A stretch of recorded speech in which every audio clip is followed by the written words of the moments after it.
Laughter makes me come alive, either being made to laugh or igniting it.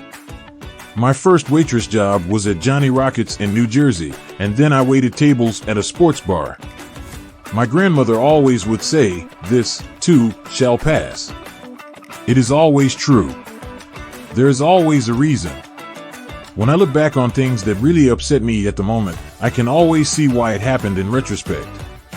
I usually need to sit with pain a while, really feel it. Then I need to talk it out. Luckily, I am surrounded by wonderful listeners who haven't told me to shut up yet.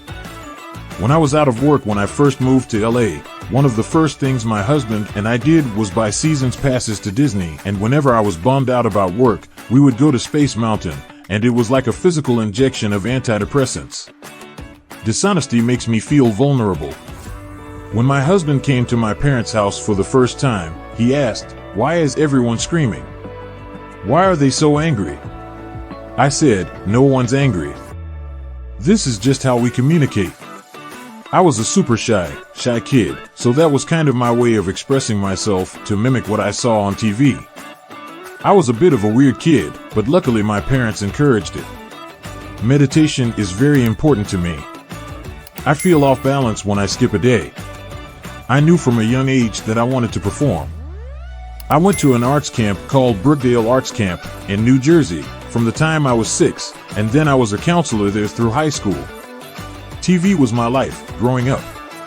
I ran home from school to watch television, and even did my homework with the TV on. My mom had a rule that as long as my grades didn't fall, I was allowed to. So it was my dream to work in television. I love an arcade. I love a boardwalk game. But I also love a roller coaster.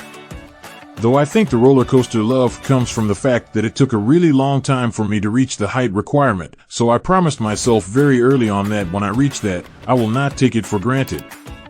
My fear is that, had I stayed in Jersey, I would have become Snooki because I'm just a bottle of hair dye away.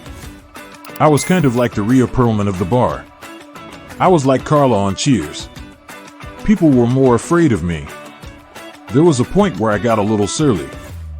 There were only so many chicken wings I could serve before losing the smile on my face.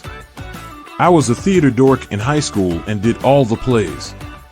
My theater teacher in high school, Janet Spar, was absolutely incredible and mentored me throughout school. She taught me a lot about relying on my instincts.